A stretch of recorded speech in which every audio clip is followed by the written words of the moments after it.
இத்தாலியினுடைய கிரான்சை இரு வகை அறிவுஜீவிகளை பற்றி சொல்வார்.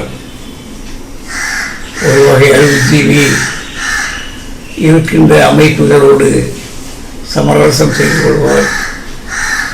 இன்னொரு வகை அறிவுஜீவி சமூகத்திற்காக சமூகத்தை விமர்சன பார்வையோடு பார்த்து சமூக மாற்றத்தை விரும்புவார்கள் அறிவுஜீவியை பற்றி சொல்வார். கிராம்சி கண்ட இரண்டாவது வகை அறிவுஜீவிதான் முனைவர் வசந்தி தேவி அவர்கள். பிரபல எழுத்தாளர் சுந்தர ராமசாமி அவர்கள் கல்வி நிலை பற்றி யாரிடம் பேசலாம் என்று தேடி சென்ற போது முனைவர் வசந்தி தேவி அவர்களை சந்தித்து அருமையான ஒரு நூலை உருவாக்கினார். அந்த நூலினுடைய முன்னுரையில் முனைவர் வசந்தி தேவி அவருடைய தாத்தா பாட்டனார் சர்க்கரை செட்டியார் அவரை பற்றி அவர் சொல்லுகின்ற போது தமிழகத்தில்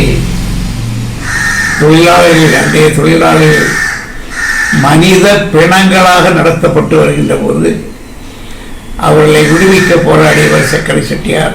இன்னொரு செய்தியை நான் சொல்ல வேண்டும். அண்மையில் மறைந்த அம்மையாருடைய அந்த இரங்கல் உரைகளில் இரங்கல் கட்டுரைகளில் எல்லாம் ஒரு செய்தி சொல்லப்படவே இல்லை. 2004 ஏறத்தாழ ஒரு 15-16 ஆண்டுகள் ஒரு மனித உரிமை அமைப்பினுடைய தலைவராக அவர்கள் இருந்தார்கள். தமிழகத்தை தாண்டி இந்தியாவின் 19 மாநிலங்களில் மனித உரிமை கல்வியை கொண்டு செல்வதற்கான ஒரு திட்டம் நடந்து கொண்டிருந்தது. அந்த திட்டத்திற்கு தலைமை தாங்கியவர் முனைவர் வசந்தி தேவி. 1995 முதல் 2005 வரை ஐக்கிய நாட்டு சபை மனித உரிமை கல்விக்கான 10 ஆண்டுகளை அறிவித்தது.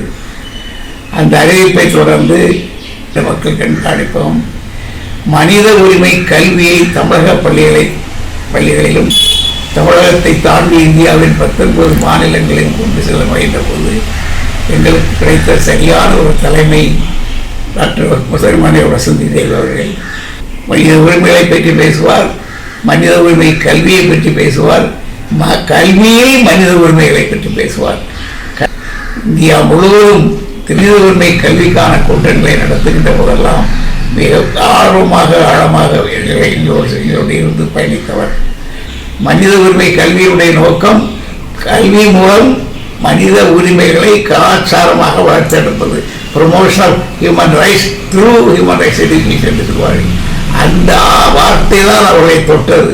மனித உரிமையை ஒரு கலாச்சாரமாக கொண்டு செல்ல வேண்டும் என்ற கண்ணோட்டத்தில் முழுமையாக 15 ஆண்டுகள் எங்களோடு பயணித்தார். வாழ்ந்த காலம் முழுவதும் மனித உரிமைகள், சமூகம், கல்வி என்று வாழ்ந்த அந்த அம்மையார் ஒரு நிமிடம் கூட தன்னை பற்றி சிந்திக்காமல் சமூகம் பற்றி, சமூக மாற்றம் பற்றி சிந்தித்து வந்த ஒரு நபர் இந்த நிமிடம் இல்லை.